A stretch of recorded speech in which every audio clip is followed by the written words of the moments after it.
नमस्कार। GK GS मंथन channel में आपका स्वागत है। मैं Pappu sir. GK GS marathon में आज जनरल साइंस यानी सामान्य विज्ञान, जिसमें फिजिक्स, केमिस्ट्री और मैथ से संबंधित 45 प्रश्न है। पहला प्रश्न है, आंसुओं में कौन सा पदार्थ घुली रहती है? आंसू यानी टीयर्स में कौन सा पदार्थ घुला हुआ रहता है? ए सामान्य नमक, बी समुद्र, सी स्टार्च, डी ग्लूकोज। तो इसका सही उत्तर है ए सामान्य नमक, यानी कि जिसको हम लोग सोडियम क्लोराइड कहते हैं।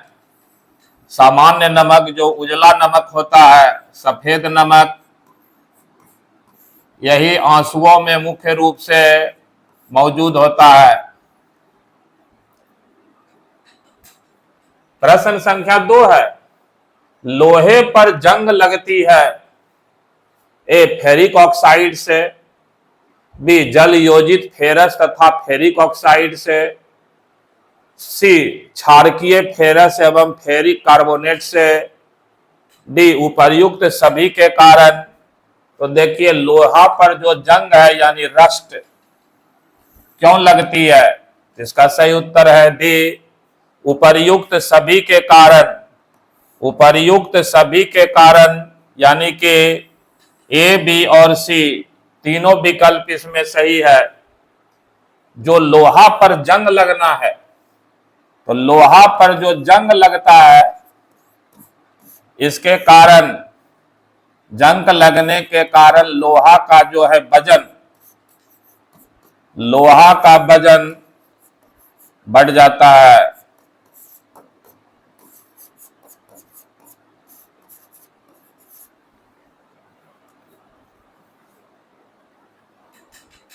थ्री नंबर प्रश्न है, इंसुलिन की खोज की थी?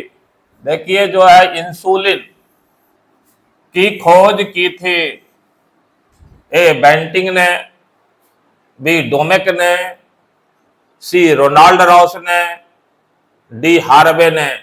इसका सही उत्तर है ए बेंटिंग ने इंसुलिन की खोज की थी। इसमें बेंटिंग के साथ वेस्ट भी थे। बेंटिंग और वेस्ट ने मिलकर के इंसुलिन का खोज किया है।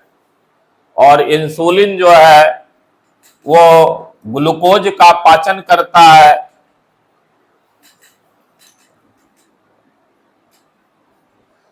प्रश्न संख्या 4 है, वनस्पति तेलों को घी में परिवर्तित किया जाता है?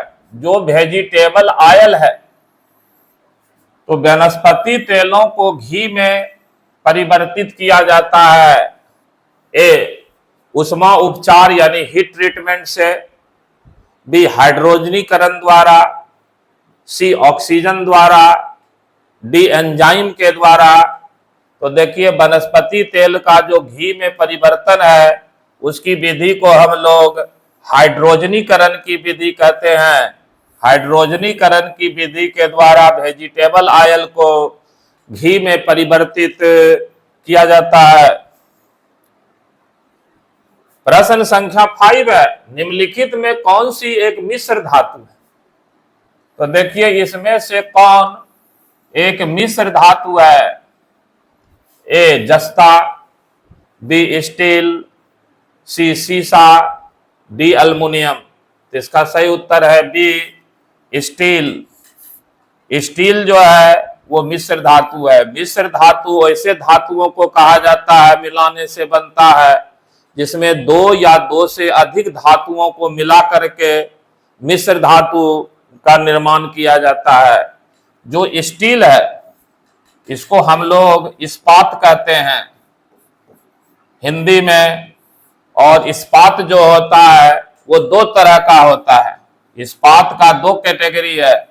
एक को हम लोग कहते हैं सिर्फ स्टील यानी कि इस्पात, और दूसरे को कहते हैं स्टेनलेस स्टील। स्टेनलेस स्टील,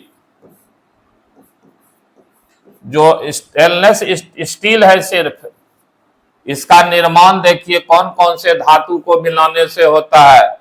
तो स्टील जो बनेगा इसमें लोहा होगा, कार्बन होगा और निकेल होगा। ये तीन धातु को मिलाएंगे तो बनेगा स्टील। और जो स्टेनलेस है, स्टेनलेस का निर्माण चार धातुओं को मिलाने से होता है। लोहा, कार्बन, क्रोमियम और निकेल। घर में जो हम लोग भोजन करने में इस्तेमाल करते हैं जिस बर्तन का, वो देखिए स्टेनलेस स्टील है। और स्टील का मुख्य रूप से उदाहरण है रेलवे का पटरी। रेलवे का जो पटरी है ये इसका उदाहरण है।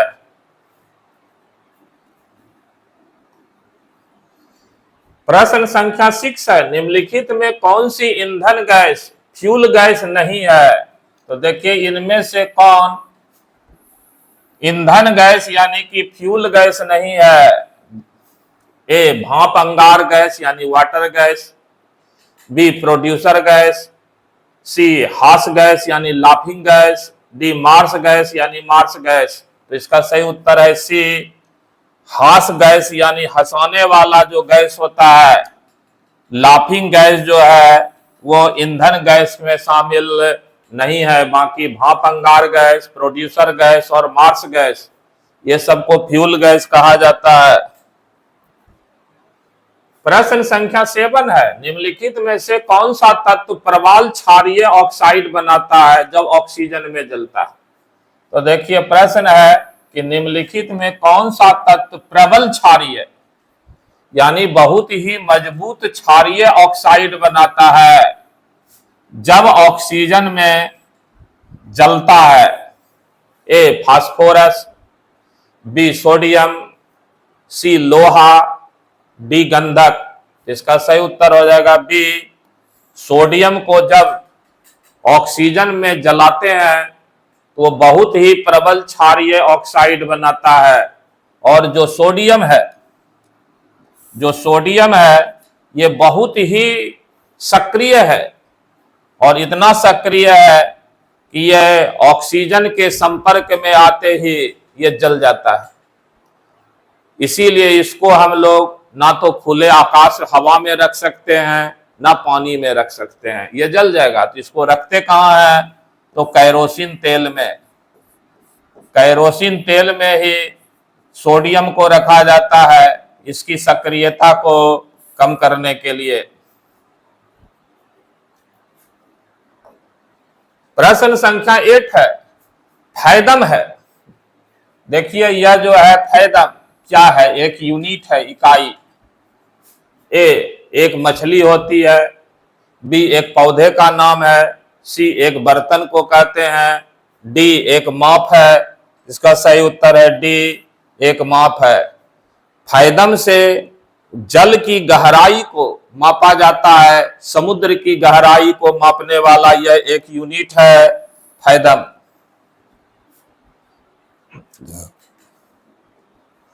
प्रश्न संख्या 9 है, रिचर स्केल किसके नापने में प्रयोग होता है? तो देखिए प्रश्न है कि रिचर स्केल, इसी को रिएक्टर स्केल भी कहा जाता है, किसके नापने में प्रयोग किया जाता है? ए भूकंप की तीव्रता, बी वायु की गति, सी समुद्र की गहराई, डी शरीर का ताप। तो इसका सही उत्तर हो जाएगा ए भूकंप की तीव्रता को हम लोग रिचर स्केल पर या रिएक्टर पैमाना पर मापते हैं। तो देखिए जो रिएक्टर पैमाना है, रिएक्टर पैमाने का जो आविष्कार किया गया है जिसको हम लोग रिचर पैमाना कहते हैं, इसका आविष्कार करने वाले जो है आविष्कारक वो है फ्रांसिस रिचर। इन्होंने इस पैमाना को विकसित किया है, फ्रांसिस रिचर ने। और इस रिचर पैमाना में 1 से लेकर के 9 अंक होता है। 1 से लेकर 9 तक इसमें अंक है रिचर पैमाना में। प्रश्न संख्या 10 है, डायनामाइट के आविष्कारक निम्नलिखित में से कौन है? तो डायनामाइट को कौन आविष्कृत किए हैं? इन्वेंटर कौन है डायनामाइट के? A Einstein, B Newton, C Alfred Nobel, D madam Curie. इसका सही उत्तर है सी, अल्फ्रेड नोबेल ने डायनामाइट का आविष्कार किया। जो डायनामाइट है ये एक्सप्लोसिव है, विस्फोटक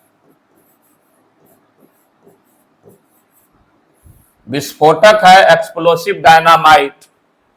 इसी को नोबेल जो है आविष्कृत किए। और नोबेल स्वीडन के रहने वाले थे, एक यूरोपियन देश है स्वीडन, वहीं के निवासी थे अल्फ्रेड नोबेल। और स्वीडन की राजधानी है स्टॉकहोम।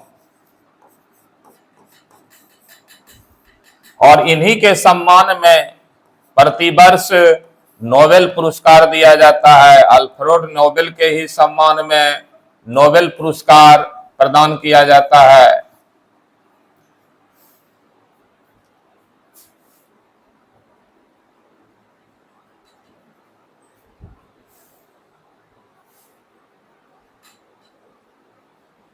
ग्यारह नंबर प्रश्न है, प्लास्टर ऑफ पेरिस प्राप्त किया जाता है। तो देखिए, प्लास्टर ऑफ पेरिस, इसको शॉर्ट में हम लोग पीओपी बोलते हैं, किस चीज से प्राप्त किया जाता है? A sodium bicarbonate, B gypsum, C urea, D carbon. तो इसका सही उत्तर है बी, जो है जिप्सम से जो है वो प्लास्टर ऑफ पेरिस को प्राप्त किया जाता है। जो प्लास्टर ऑफ पेरिस है, जिसको हम लोग पीओपी बोलते हैं शॉर्ट में, प्लास्टर ऑफ पेरिस, इसका इस्तेमाल देखिए बहुत जगह किया जा रहा है, जिसमें हड्डी जोड़ने के लिए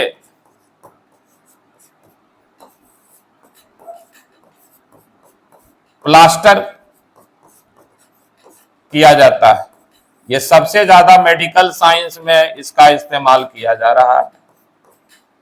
बाकी मूर्ति निर्माण में भी इसका बड़ा इस्तेमाल हो रहा है। मकान के जो है डिजाइन में इसका इस्तेमाल हो रहा है।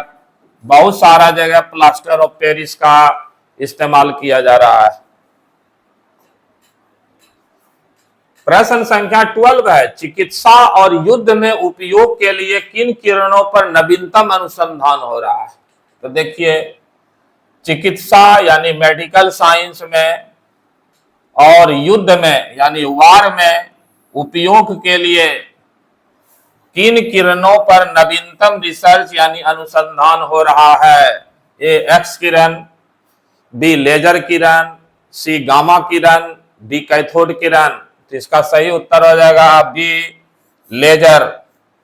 वर्तमान समय में सर्वाधिक जिस किरण का रिसर्च चल रहा है, जिस किरण पर जिसका उपयोग चिकित्सा और युद्ध में होगा, वो है लेजर, LASER। इसका इस्तेमाल बड़े पैमाने पर किया जा रहा है।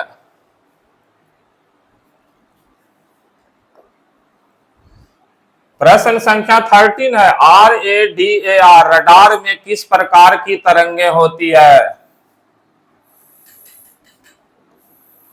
तो जो रडार है RADAR, उसमें कौन सी तरंगें होती है? ए विद्युत तरंगें, बी विद्युत चुंबकीय तरंगें, सी ध्वनि तरंगें, डी उपर्युक्त में से कोई नहीं। तो इसका सही उत्तर हो जाएगा बी विद्युत चुंबकीय तरंगें। जो रडार है ये एब्रिविएशन है RADAR, रडार।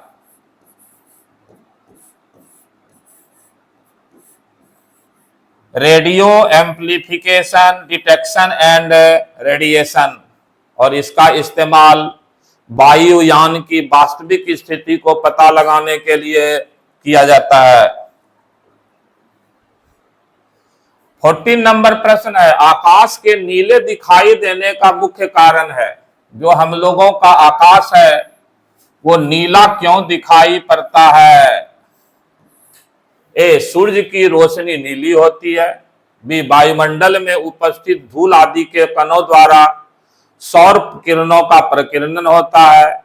सी, प्रकाश परावर्तन होता है। डी, प्रकाश अपवर्तन होता है। इसका सही उत्तर है बी, वायुमंडल में उपस्थित धूल कणों आदि के कणों के द्वारा सौर किरणों का प्रकीर्णन होता है, और इसी के कारण आकाश हमको नीला दिखाई देता है।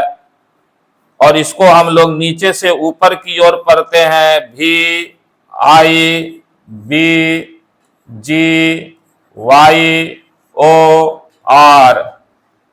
जिसमें भी और आई को मिलाएंगे तो ये बनेगा भी से वायलेट, आई से इंडिगो, यानी बैगनी और आसमानी। ये दोनों रंग मिलने से बन जाता है ब्लू, और ब्लू का प्रकीर्णन जो है वो सर्वाधिक है, इसी कारण आकाश हमको नीला दिखाई पड़ता है। 15 नंबर प्रश्न है, तेज गति से आता हुआ वाहन हॉर्न बजाता है तो उसका पिच। चाहे आप रेलवे प्लेटफॉर्म पर खड़े रहिए, सड़क पर खड़े रहिए, आप किसके और अगर कोई ट्रेन आ रहा है, गाड़ी आ रहा है हॉर्न बजाते हुए, तो जैसे जैसे आपके और नजदीक आते जाएगा तो उसके पीछ पर क्या प्रभाव पड़ेगा? ए, उतना ही सुनाई देता है। बी, अधिक सुनाई देता है। सी, कम सुनाई देता है। डी, पहले कम और फिर अधिक। तो जैसे जैसे आपके नजदीक आते जाएगा तो उसके आवाज का जो है पिच वो अधिक सुनाई देता है। जैसे जैसे निकट आते जाएगा वैसे वैसे आवाज जो है हॉर्न का पिच जो है अधिक तेज होता चला जाएगा।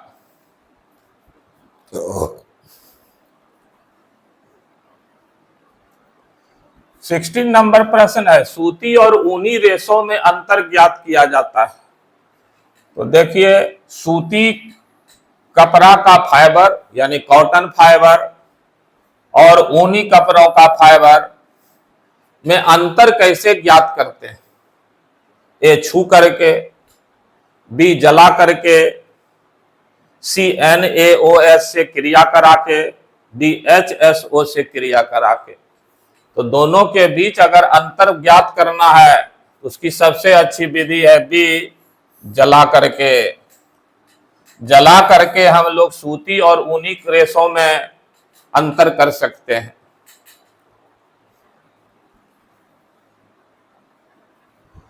प्रश्न संख्या 17 है, बर्फ पर दाब बढ़ाने से उसका गलनांक क्या होगा? तो अगर बर्फ पर हम लोग दाब बढ़ाते हैं तो उसका गलनांक पर क्या प्रभाव पड़ेगा? ए, घट जाएगा। बी, बढ़ जाएगा। सी, अपरिवर्तित रहेगा। डी, शून्य हो जाएगा। तो बर्फ पर दाब बढ़ाएंगे तो उसका गलनांक जो है वो ए, घट जाएगा, यानी दाब बढ़ाने पर गलनांक बिंदु कम हो जाता है और दाब घटाने पर गलनांक बिंदु बढ़ जाता है। जो गलनांक बिंदु है ये है क्या? तो गलनांक बिंदु का इंग्लिश होता है melting point. Melting point. Melting point या गलनांक बिंदु का मतलब हुआ कि ताप का वह बिंदु जिस बिंदु से बर्फ पिघलना शुरू कर दे, और बर्फ का मेल्टिंग पॉइंट जो है वो 0 डिग्री सी है। अगर बर्फ पर हम लोग दाब बढ़ा देंगे तो उसका मेल्टिंग पॉइंट जो है वो कम हो जाएगा, और दाब घटा लेंगे तो मेल्टिंग पॉइंट उसका बढ़ जाएगा। 18 नंबर प्रश्न है, गर्मियों में सफेद कपड़े क्यों पहने जाते हैं? तो देखिए, सलाह दिया जाता है कि गर्मी में सफेद कपड़ा पहनिए, व्हाइट कपड़ा पहनिए, ये उष्मा के बुरे अवशोषक हैं। बी, सस्ते होते हैं। सी, आकर्षक होते हैं। डी, इनमें से कोई नहीं।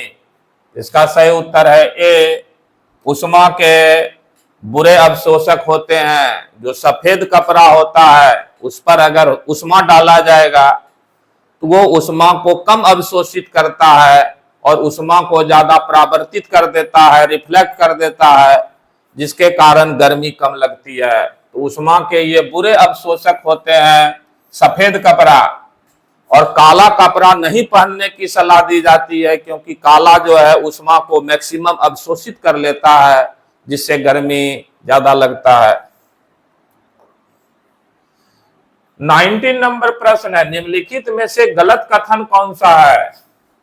गलत स्टेटमेंट को चुनना है कि कौन सा इसमें स्टेटमेंट गलत है। ए, लोहा पानी में डूब जाता है।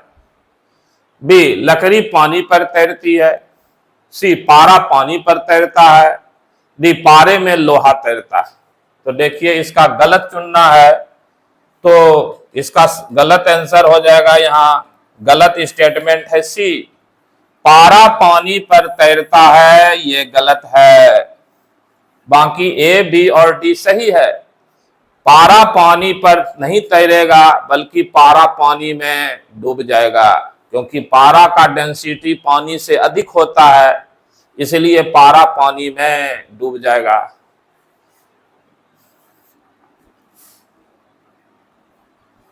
प्रश्न संख्या 20 है, संतरे में कौन सा विटामिन अधिक होता है? संतरा बोलिए, मौसमी बोलिए, नारंगी बोलिए, माल्टा बोलिए, ये सभी नींबू प्रजाति की फल है, और इसमें कौन सा विटामिन अधिक होता है? ए, डी, बी, ए, सी, डी, बी। इसका सही उत्तर है सी, विटामिन सी। कोई भी खट्टा फल जो होगा, यानी कि नींबू प्रजाति का जितना भी फल है, नींबू प्रजाति में बहुत सारा फल है। स्वयं नींबू भी है, संतरा है, मौसमी है, नारंगी है, माल्टा है। ये सब देखिए नींबू प्रजाति का फल है। ये सभी में सबसे अधिक मात्रा जिस चीज का है वो है विटामिन सी का। विटामिन सी का सबसे अच्छा स्रोत माना जाता है नींबू प्रजाति का फल।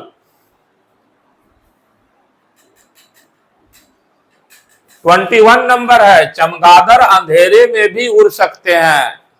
तो देखिए, जो चमगादड़ है ये अंधेरा में भी उड़ सकते हैं। क्यों? कि उनमें सहायता प्राप्त होती है। रात में भी चमगादड़ क्यों उड़ सकते हैं? किसकी सहायता से? ए, अल्ट्रावायलेट वेव से। बी, अल्ट्रासोनिक वेव से। सी, रेडिएशन से। डी, स्पेशल रेटिना से। इसका सही उत्तर हो जाएगा बी, अल्ट्रासोनिक वेव से। जो अल्ट्रासोनिक वेव है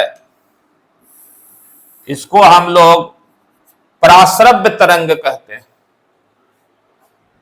और इसी ये वेव जब चमगादड़ रात में उड़ता है तो ये अल्ट्रासोनिक वेव निकालता है, और यह वेव इतनी तेज गति से आगे बढ़ती है कि इसके आगे जो भी अवरोध आएगा, गाछ वृक्ष, उससे वो वेव टकराता है और वापस लौट करके ये उसको सुन लेते हैं, जिससे कि इनको लग जाता है पता कि आगे में कोई अवरोध है, वहां से वो मुड़ जाते हैं। 22 नंबर प्रश्न है, अल्युमिनियम किस खनिज से प्राप्त की जाती है? बहुत ही इस्तेमाल होने वाला ये धातु है अल्मुनियम। घर से लेके उद्योग तक में किससे प्राप्त होता है? ए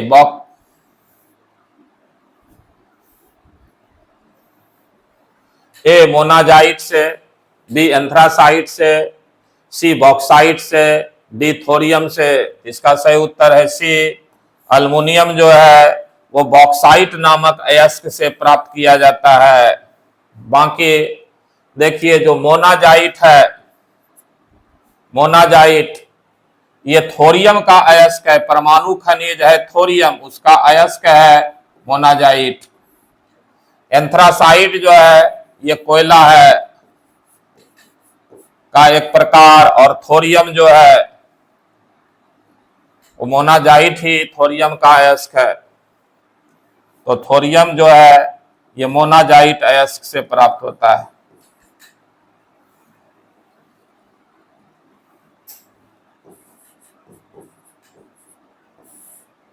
तो बॉक्साइट का अयस्क जो है, बॉक्साइट जो है वो अल्मुनियम का अयस्क है। 23 नंबर प्रश्न है, ब्लैक होल क्या है? तो देखिए ब्लैक होल क्या है? इसको कृष्ण पिंड कहते हैं।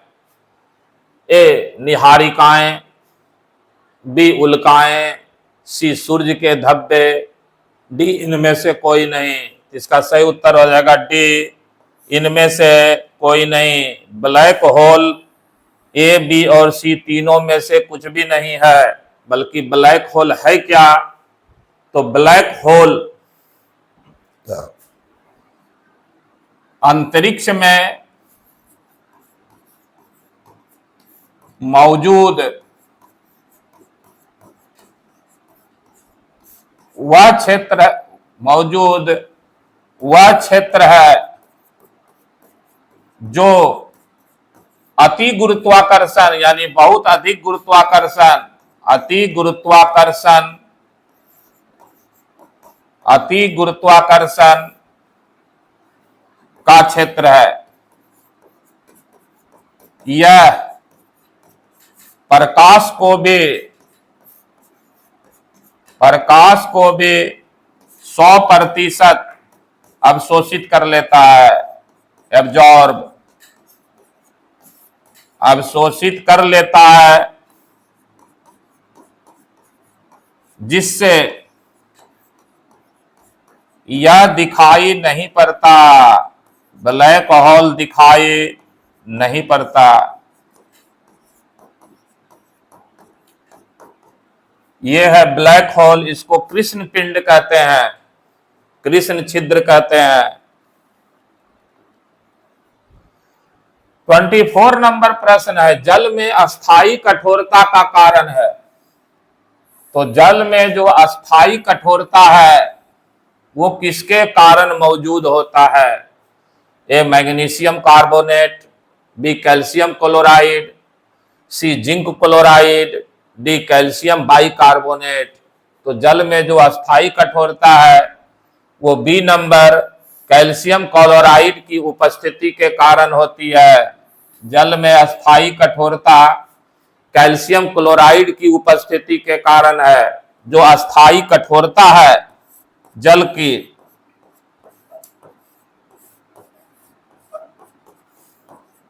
इसमें कैल्शियम और मैग्नीशियम का क्लोराइड है। कैल्शियम प्लस मैग्नीशियम का क्लोराइड, मैग्नीशियम का क्लोराइड है। और साथ में मैग्नीशियम सल्फेट है। मैग्नीशियम सल्फेट है। इसी के कारण जल में अस्थायी कठोरता होती है। 25 नंबर प्रश्न है, कैलोरी की मापन इकाई है। कैलोरी की मापन इकाई है। ए ऊष्मा, बी ठोस, सी तरल, डी ध्वनि। तो कैलोरी किसकी मापन इकाई है? तो इसका सही उत्तर है ए, कैलोरी जो है ऊष्मा की इकाई है। ऊष्मा को कैलोरी में मापते हैं, ऊर्जा को कैलोरी में मापते हैं। 26 नंबर प्रश्न है, सूर्य उदय होते समय और डूबते समय लाल क्यों दिखाई देता है? सूर्य उदय होते समय यानी सनराइज के समय और डूबते समय यानी सनसेट के समय लाल क्यों दिखाई पड़ता है? ए विकिरण के कारण, बी जलवाष्प के कारण, सी धूल के कण के कारण, डी प्रकीर्णन के कारण। तो इसका सही उत्तर है डी, प्रकीर्णन यानी स्कैटरिंग के कारण सूर्य सनसेट और सनराइज के समय लाल दिखाई पड़ता है। और सूर्योदय और सूर्यास्त की घटनाएं 180 डिग्री पर क्षितिज पर होने वाली घटनाएं हैं। 27 नंबर प्रश्न है, घरों में विद्युत संयंत्र जोड़े जाते हैं। घर में जो हम लोग बिजली का उपकरण को जोड़ते हैं, ए श्रेणी सीरीज में, बी समानांतर पैरेलल क्रम में, सी मिश्रित क्रम में, डी इनमें से कोई नहीं। तो घर में जितना भी बिजली से चलने वाला इक्विपमेंट्स है उस सभी को समानांतर क्रम यानी पैरेलल सीरीज में लगाया जाता है। पैरेलल क्रम में हम लोग लगाते हैं सारा घरेलू इक्विपमेंट्स।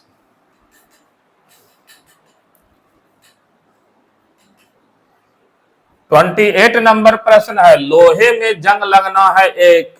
देखिए ये बहुत, लोहे में जंग लगना, जो लोहा में जंग लग जाता है रस्ट, वो कैसी घटनाएं हैं, कौन सी क्रियाएं हैं? ए भौतिकीय क्रिया, बी रासायनिक क्रिया, सी सामान्य क्रिया, डी इनमें से कोई नहीं।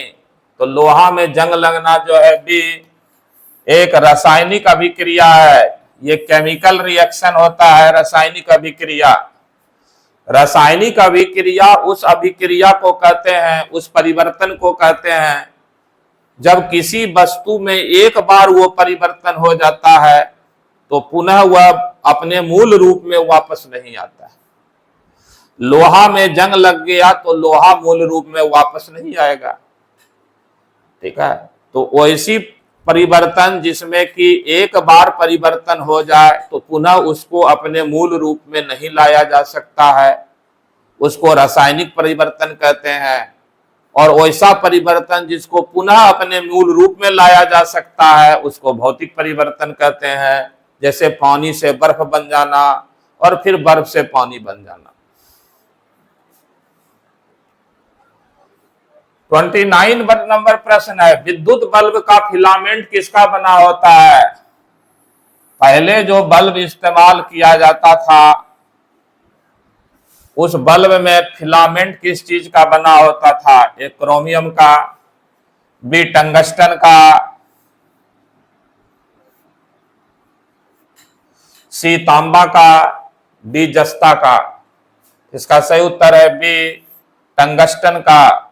टंगस्टन का उसमें फिलामेंट लगा हुआ होता था, दो पार्ट को टंगस्टन के तार से जोड़ दिया जाता था।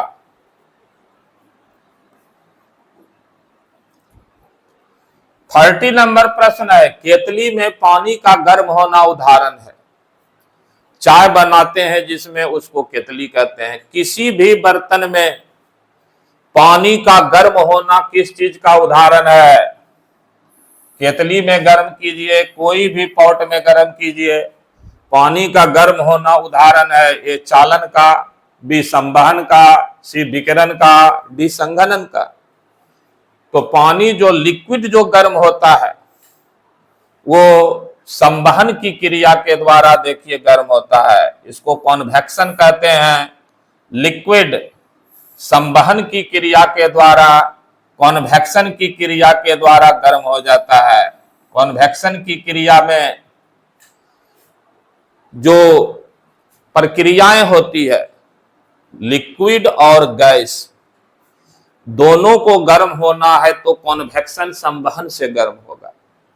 इस प्रक्रिया में होता क्या है कि जिस भी चीज में उसको गर्म कर रहे हैं, मान लीजिए किसी बर्तन में पानी को गर्म कर रहे हैं, तो पानी का निचला हिस्सा जो पेंदी पर होगा वो तेजी से गर्म होगा। उसमें क्या होता है कि फिर आपको बुलबुला बनेगा और वो ऊपर उठ जाएगा। तो लिक्विड में जो अणु होता है वो दूर दूर होता है, नतीजा इसमें अणु ही गर्म होकर के ट्रांसफर हो जाता है, फिर ठंडा अणु जो है नीचे आ जाता है, फिर गर्म हो जाता है, फिर अणु ही ट्रांसफर हो जाता है। तो संवहन की क्रिया में पदार्थ का अणु ही ट्रांसफर होता है, यह संवहन की क्रिया है। 31 नंबर प्रश्न है, एसआई में बल का मात्रक क्या है? जो एसआई है उसमें बल का मात्रक क्या है? एसआई यूनिट में ए जूल, बी न्यूटन, सी वाट, डी घन सेंटीमीटर। तो एसआई में बल का मात्रक जो है वो न्यूटन है।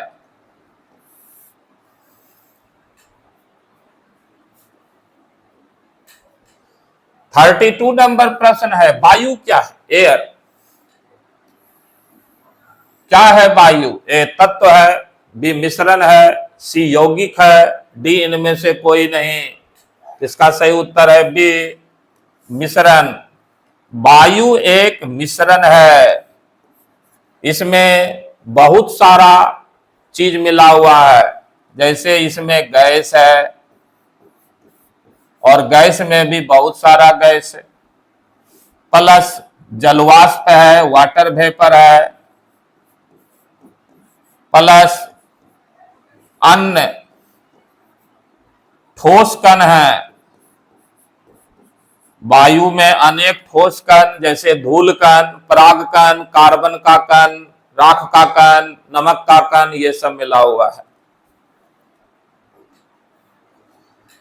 33 नंबर है, यांत्रिक ऊर्जा को विद्युत ऊर्जा में किसके द्वारा बदला जाता है? यांत्रिक ऊर्जा यानी मैकेनिकल एनर्जी को विद्युत ऊर्जा यानी इलेक्ट्रिकल एनर्जी में किसके द्वारा बदला जाता है? ए ट्रांसफार्मर के द्वारा, बी आमीटर के द्वारा, सी गैल्वेनोमीटर के द्वारा, डी डायनमो के द्वारा। इसका सही उत्तर है डी डायनमो यंत्र के द्वारा मैकेनिकल एनर्जी को इलेक्ट्रिकल एनर्जी में परिवर्तित किया जाता है। 34 नंबर प्रश्न है, यदि पृथ्वी पर से कोई चट्टान चंद्रमा पर ले जाई जाए तो देखिए ये बिल्कुल समझने का प्रश्न है कि यदि पृथ्वी पर से कोई चट्टान चंद्रमा पर ले जाए तो क्या होगा? चट्टान ले जाइए, कोई वस्तु ले जाइए, उसके पर क्या प्रभाव पड़ेगा? ए उसके भार में कोई अंतर नहीं आएगा, बी उसकी मात्रा में कमी आएगी, सी उसके भार में कमी आएगी, डी उसके भार में वृद्धि होगी। इसका सही उत्तर है सी उसके भार में कमी आ जाएगी। चंद्रमा पर जो ग्रेविटेशन है, किसी भी वस्तु का भार वहां मौजूद ग्रेविटेशन पर निर्भर करता है, और चंद्रमा पर जो ग्रेविटेशन है ये चंद्रमा पर गुरुत्वाकर्षण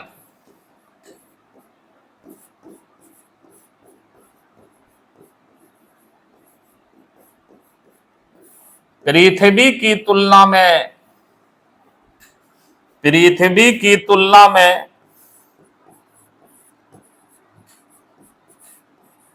1/6 है,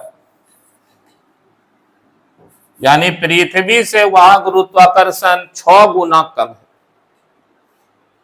तो वहां पर भार भी अगर पृथ्वी पर से कोई चीज ले जाएंगे तो भार में 6 गुना की कमी आ जाएगी।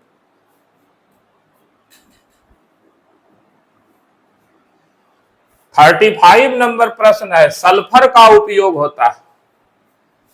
तो देखिए सल्फर का उपयोग कहां होता है? ए डायनामाइट निर्माण में, बी गन पाउडर में, सी बारूद में, डी उपर्युक्त सभी में। तो सल्फर का उपयोग देखिए सभी में होता है, डायनामाइट निर्माण में भी होता है, गन पाउडर बनाने में भी होता है और बारूद बनाने में भी होता है। 36 है, बिल्ली को रात में अधिक दिखाई देता है।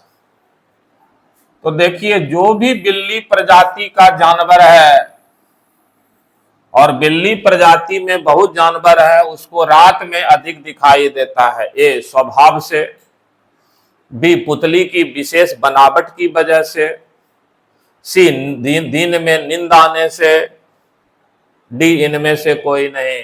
इसका सही उत्तर है बी, पुतली की विशेष बनावट की वजह से ही बिल्ली सहित बिल्ली प्रजाति के सभी जीवों को रात में अधिक दिखाई देता है।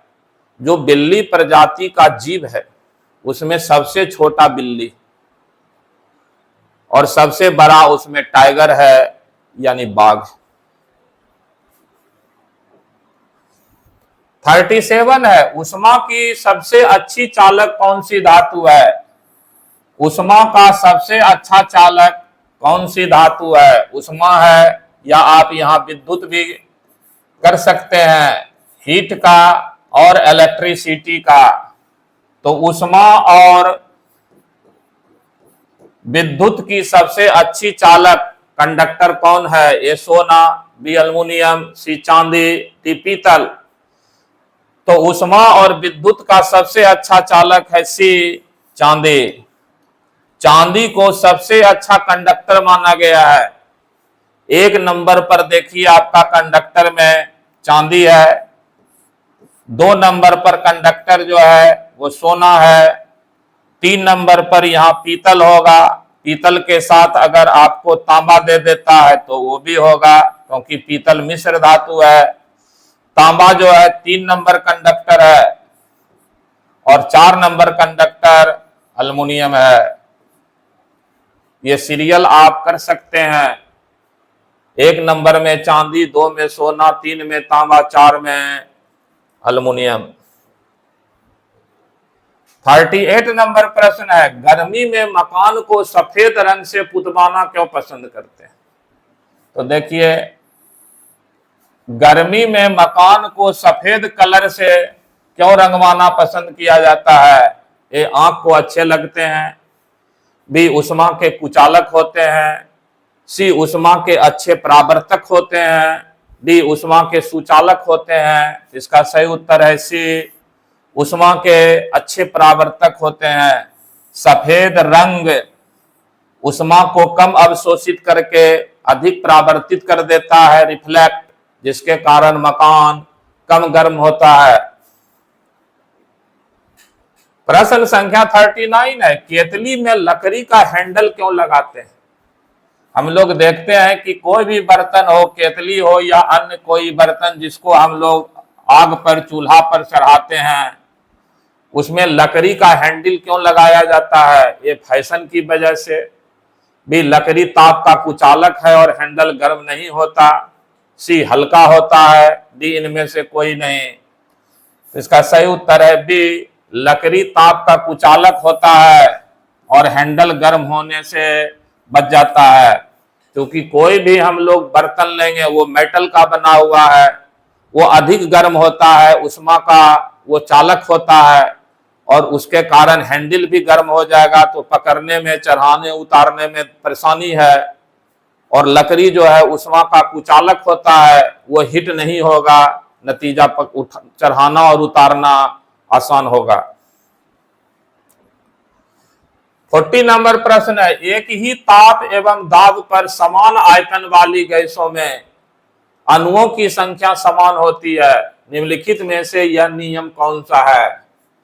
यह नियम है कि एक ही ताप एवं दाब पर समान आयतन वाली गैसों में अणुओं की संख्या समान होती है। निम्नलिखित में से यह नियम कौन सा है? ए बॉयल का नियम, बी चार्ल्स का नियम, सी गेलू-सॉक का आयतन संबंधी नियम, डी एवोगाड्रो की परिकल्पना का नियम। इसका सही उत्तर है डी, एवोगाड्रो की परिकल्पना का नियम है कि समान ताप एवं समान दाब पर आयतन वाली गैसों में अणुओं की संख्या समान होती है। 41 है, बायोगैस का मुख्य अवयव है। बायोगैस का मुख्य अवयव, मुख्य कंपाउंड क्या है? ए इथेन, बी अमोनिया, सी मीथेन, डी एथिलीन। इसका सही उत्तर है सी मीथेन।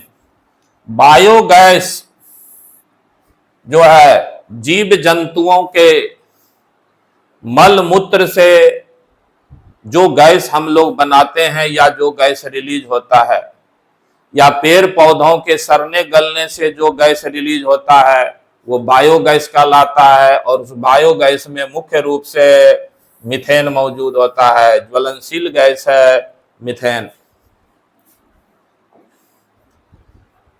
42 नंबर प्रश्न है, जब हम वायुमंडल में ऊपर की ओर जाते हैं, तो हम लोग जब वायुमंडल में यानी धरातल से ऊपर की ओर उठते हैं तो ए ताप कम होता है तथा दाब बढ़ता है, बी ताप बढ़ता है तथा दाब कम होता है, सी ताप तथा दाब दोनों बढ़ता है, डी ताप और दाब दोनों ही घटते हैं। इसका सही उत्तर है डी, ताप और दाब दोनों ही घट जाता है। जैसे जैसे हम लोग सी लेवल यानी समुद्र तल से ऊपर उठते हैं तो तापमान में भी कमी होती जाती है और वायु दाब में भी कमी होती जाती है। यही कारण है कि ऊंचे पर्वतों पर ताप भी कम होता है और दाब भी कम होता है। 43 नंबर प्रश्न है, नेत्र के लेंस में फोकस दूरी किसके द्वारा सही रखी जाती है? तो आंख के लेंस में फोकस दूरी जो है वो किसके द्वारा सही रखी जाती है? ए रेटिना द्वारा, बी आइरिस द्वारा, सी सिलियरी मांसपेशी द्वारा, डी कॉर्निया द्वारा। तो आंख के लेंस में जो है फोकस दूरी, सही उत्तर है सी, सिलियरी मांसपेशियों के द्वारा सही रखा जाता है, कंट्रोल में रखा जाता है। 44 नंबर प्रश्न है, सूखी बर्फ यानी ड्राई आइस होती है। सूखा बर्फ यानी ड्राई आइस क्या होता है? ठोस। अब क्या ठोस है उसमें? A carbon monoxide, B carbon dioxide, C sulphur dioxide, D hydrogen peroxide. इसका सही उत्तर है बी, ठोस कार्बन डाइऑक्साइड। क्योंकि प्रश्न में ही ठोस लगा दिया है तो ठोस कार्बन डाइऑक्साइड को ही ड्राई आइस कहते हैं, सूखा बर्फ कहते हैं। और आज का अंतिम प्रश्न 45 नंबर, साधारण नमक का वैज्ञानिक नाम क्या है? जो हम लोग व्हाइट नमक इस्तेमाल करते हैं उसका वैज्ञानिक नाम क्या है? A sodium sulphate, B sodium chloride, C sodium bicarbonate, D ammonium chloride. इसका सही उत्तर है बी, सोडियम क्लोराइड, NaCl। साधारण नमक, सफेद नमक को हम लोग कहते हैं सोडियम क्लोराइड, NaCl। 45 प्रश्न का जनरल साइंस का आज का क्लास यहीं पर समाप्त कर रहे हैं। आज इतना ही। जय हिंद, जय भारत, नमस्कार।